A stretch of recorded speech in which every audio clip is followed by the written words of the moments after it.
நிலவின் ஒளியில் உணர்வுகள் ஒளிகளாக வெண்ணிலா ராஜன் ஆடியோ நாவல்ஸ்.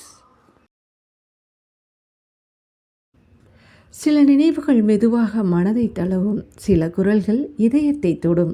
அந்த குரல்களில் ஒன்றாக இன்றைய கதையை உங்களுக்கு சொல்ல வரும் நான் வானதி. வெண்ணிலா ராஜன் அவர்களின் காணுமிடம் தோறும் நின்றன் கண்ணினொளி தோன்றுதடி இந்த கதையை கேட்க இருக்கும்.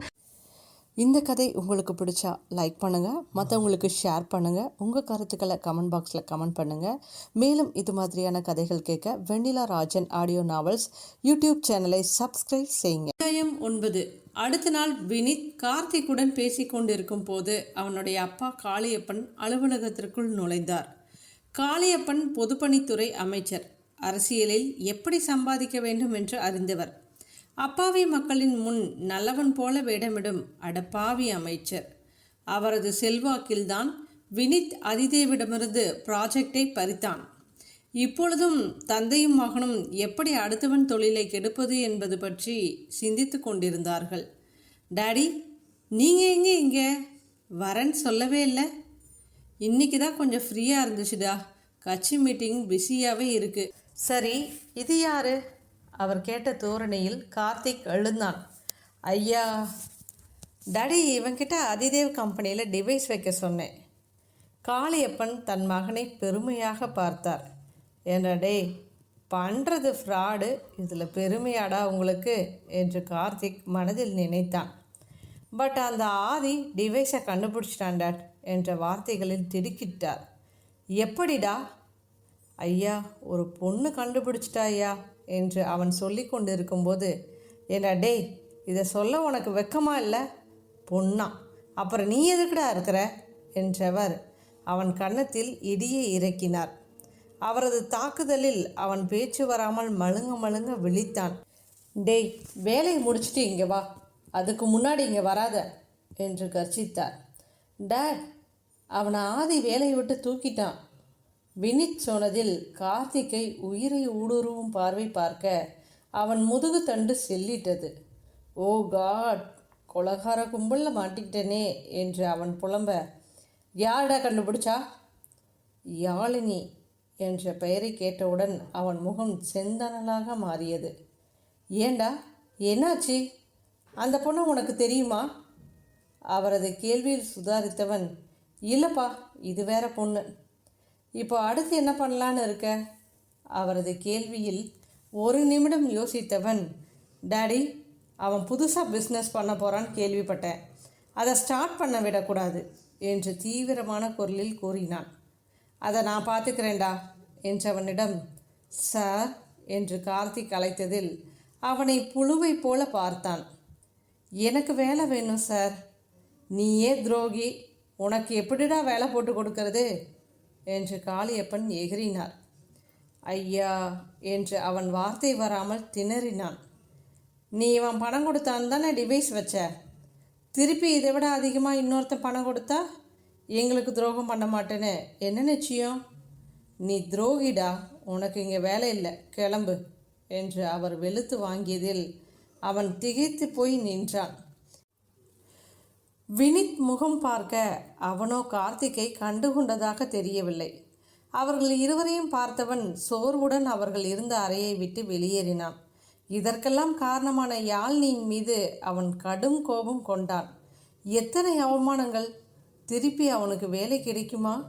தனது எதிர்காலத்தை நினைத்து அவன் ஒன்றும் புரியாமல் இருந்தாள். யாழினி கணிப்பொறியை நோண்டி கொண்டிருந்தாள். ஏண்டி, உனக்காக தானே நான் வீட்டுக்கு வந்தேன், நீ லேப் நோண்டிட்டு இருக்க என எரிச்சலோடு கேட்டாள். அதிதேவ் ஒரு வேலை கொடுத்தாண்டி என்றவளை அவள் ஆச்சரியமாக பார்த்தாள். என்னடி பார்க்குற? நீ எப்போ இருந்து இவ்வளோ சின்சியராக ஒர்க் பண்ண ஆரம்பித்த? நான் எங்கடி ஒர்க் பண்ணுறேன்? இப்போ தாண்டி அதிதேவ் ஏதோ ஒர்க் கொடுத்தான்னு சொன்னேன். அது அவன் புக்கை ஆன்லைனில் ஆர்டர் பண்ண சொன்னாண்டி. எதுக்கா? அவன் ஏதோ ஆன்லைன் பிஸ்னஸ் பண்ண போகிறானா, அதுக்காக ஆர்டர் கொடுத்தா எப்படி புக் டெலிவரி பண்ணுறாங்கன்னு தெரிஞ்சுக்கணுமாம்மா. ஏய், என்னடி சொல்கிற? அன்றைக்கி ஆன்லைனில் நம்ம வாட்ச் ஆர்டர் பண்ணமே, அந்த மாதிரியா? அந்த மாதிரி தான், பட் இவன் புக் ஷாப் வைக்க போகிறானா. இன்னும் என்னென்னவோ சொல்கிறான். தெளிவாக சொல்லு யாழ்னி. இப்போ நம்ம ஒரு புக் வாங்கினோம்னா என்ன பண்ணுவோம்? ஷாப்பில் வாங்குவோம். ஸ்டோரி புக்னா? என்னடி கேள்வி, எல்லாம் ஒரே மாதிரி தான். பட் இதெல்லாம் பப்ளிஷர்ஸ் தானே பண்ணுவாங்க. ஆமாண்டி, இவன் டைரெக்டாக யார் புக்கு எழுதினாங்களோ அந்த ரைட்டர்ஸையே டைரெக்டாக அவன் சைட்டில் பப்ளிஷ் பண்ண சொல்ல போகிறானாமா. என்னது, டைரெக்டாக பப்ளிஷ் பண்ணுறதா என்று மித்ரா யோசித்தாள். ஏண்டி அப்படி என்னடி யோசிக்கிற? அப்படி யோசிக்கிறதுக்கு அங்கே களிமண் தானே இருக்குது என்று யாழ்னி கிண்டல் அடித்ததில் மித்ரா பல்லை கடித்தாள். ஏய் என்று பல்லை கடித்தவள், புக் மாதிரி சொல்றியா என்று கேட்டவளை ஆச்சரியமாக பார்த்தாள். பரவாயில்லையே, நீ கூட யோசிக்கிற டார்லிங். ஏய், ஃபஸ்ட்டு என்னன்னு சொல்லுடி, கடுப்படிக்காத. நீ சொன்ன புக் தான், பட் ஆன்லைனில் லைப்ரரி மாதிரி அவன் சொல்கிறான். நம்ம லைப்ரரியில் எப்படி குறிப்பிட்ட அமௌண்ட் கட்டி புக் எடுத்து படிப்போமோ அதே மாதிரி ஆன்லைன்லையும் பண்ணுறானாம். யாழ்னி, என்ன சொல்கிற? புது ஐடியாவாக இருக்கே என்று பிரமிப்புடன் கேட்டாள். ஆமாண்டி, ரைட்டர்ஸ்க்கு ராயல்ட்டி அமௌண்ட் வேறு கொடுக்குறானா, ரீடர்ஸ் படிக்கிறத பொறுத்து. வாவ், சூப்பர் டி என்று மித்ரா மெச்சுதலாக பாராட்டினாள். என்ன சூப்பர், எனக்கு என்னமோ இது எவ்வளோ தூரம் ஒர்க் அவுட் ஆகும்னு டவுட்டாக இருக்குது என்று சந்தேக குரலில் கூறினாள். அதெல்லாம் சூப்பராக ஒர்க் அவுட் ஆகும். எத்தனை பிஸ்னஸ் பண்ணுறான், ஏதாவது அவன் ஐடியா வச்சுருப்பான். என்னடி ரொம்ப பாசம் பொங்கி வழியுது என்று அவளை முறைத்தாள். ஆமாம், என் ஃப்ரெண்டை பிஏவாக ப்ரமோட் பண்ணியிருக்கான், அதுதான் என்று அவள் சந்தோஷத்துடன் கூறினாள். அவள் பேசிக்கொண்டிருக்கும்போது யாழ்னி யோசனையில் ஆழ்ந்தாள். யாழ்னிக்கு அன்று அதிதேவ் பார்த்த பார்வையின் அர்த்தம் புரியவில்லை. ஆனால் அந்த பார்வை அவளை உள்ளுக்குள் ஊடுருவி கொண்டிருந்தது. அதற்கு ஏனென்று காரணம் புரியாமல் தவித்தாள். யாழ்னி, என்னாச்சு? அவள் முகம் பொலிவிழந்ததை பார்த்து மித்ரா பதறி போய் கேட்டாள். ஒன்றும் இல்லடி, அடுத்த வாரத்தில் ஃபுல்லாக ஒர்க் இருக்குமாம். கம்பெனி ஸ்டார்ட் பண்ணுறதுக்கு ஃபுல் ஒர்க் இருக்குன்னு சொன்னான், அதான் யோசித்தேன் என்று சமாளித்தாள். ஓ அப்படியா, அப்போ நம்ம வெளியே போக முடியாதா என்று யோசித்தவள், அப்போது ஷாப்பிங் போகலாமாடி இன்னைக்கு? என்னடி திடீர்னு சொல்கிற? சும்மா தாண்டி. இல்லை மித்து, எனக்கு இன்னைக்கு மூடு இல்லை என்று யாழ்னி மறுத்தாள். ஜஸ்ட்டு விண்டோ ஷாப்பிங் தாண்டி, நீ சொல்கிறத பார்த்தா ஆஃபீஸில் கூட பேச முடியாது போல, உன்னை ரொம்ப மிஸ் பண்ண வேண்டி என்று மித்ரா உள்ளே போன குரலில் சொன்னாள். மித்து பேபி, என்ன இதுக்கெல்லாம் ஃபீல் பண்ணுற? நம்ம வெளியே போகணும், அவ்வளோதானே, டன் என்று கட்டை விரலை உயர்த்தினாள். அதில் சந்தோஷத்துடன் மித்ரா அவளை கட்டி கொண்டாள். தோழிகள் இருவரும் ஷாப்பிங் செய்ய கிளம்பினார்கள். முதலில் ஷாப்பிங் மால் போனவர்கள் ஒவ்வொரு கடையாக சுற்றி கொண்டு வந்தார்கள். யாழி, ஏண்டி எதுவும் வாங்கலையா? எதுவும் செட் ஆகிற மாதிரி இல்லை என்றவள் கண்களில் அந்த பிங்க் நிற டாப் கண்ணில் பட்டது.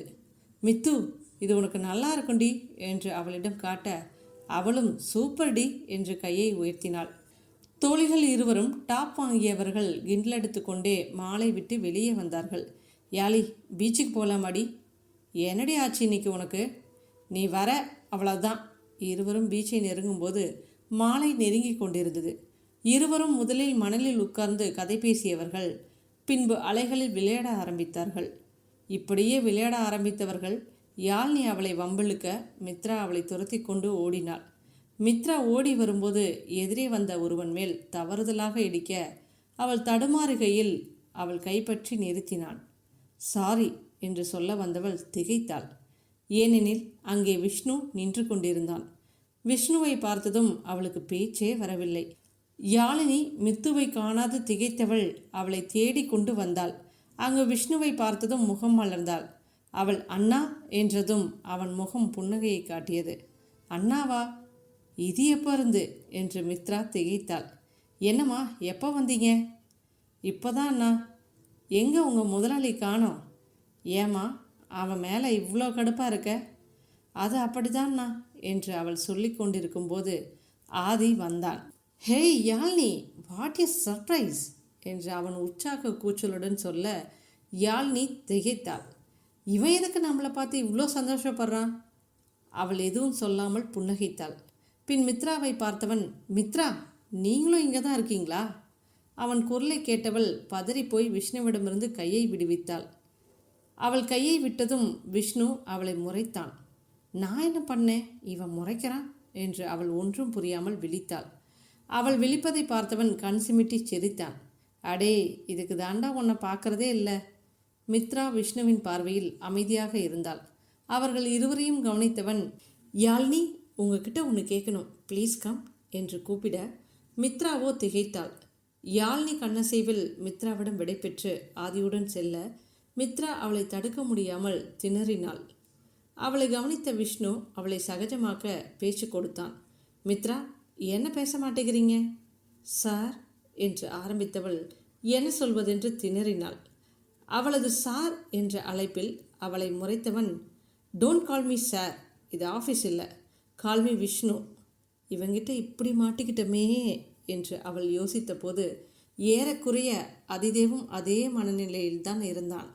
சொல்லுங்க மிஸ்டர் அதிதேவ் என்று யாழ்னி ஆரம்பிக்க ஆதி அவளை வியப்பாய் பார்த்தான். என்ன பார்க்குறீங்க மிஸ்டர் அதிதேவ், இது ஆஃபீஸ் இல்லை, ஸோ ஐ கால்டு மிஸ்டர் அதிதேவ். அதெல்லாம் ஓகே, அப்புறம் ஏன் மிஸ்டர் என்று அவன் சொல்லி முடிப்பதற்குள், ஓ அப்படின்னா மிஸ்டர் மிளகாய் பொடி, மிஸ்டர் சிடுமூஞ்சி, மிஸ்டர் இஞ்சி தின்ன குரங்கு, மிஸ்டர் ஹல்க், மிஸ்டர் டவுட், இப்படி கூப்பிடலாமா? அவள் லிஸ்ட்டு போட்டதில் ஆதி அதிர்ச்சியாய் அவனை பார்த்தாள். அம்மா தாயே, நீ ஆணியே பிடுங்க வேணாம் என்று அவன் கைகூப்ப அது என்பது போல அவள் கெத்து காட்டினாள். நிலவின் ஒளியில் கருப்பு ஷர்ட் மற்றும் ஜீனில் அவள் பேச பேச ஆதி அவளை விழுங்குவது போல பார்த்தான். அவர்கள் பேசிக்கொண்டிருக்கும்போது ஒருவன் யாழ்னியின் மீது மோத அவள் தடுமாறி கீழே விழுந்தாள். ஒரு நிமிடம் அதிர்ச்சியாய் அவளை பார்த்தவன் பின் கை நீட்டினான்.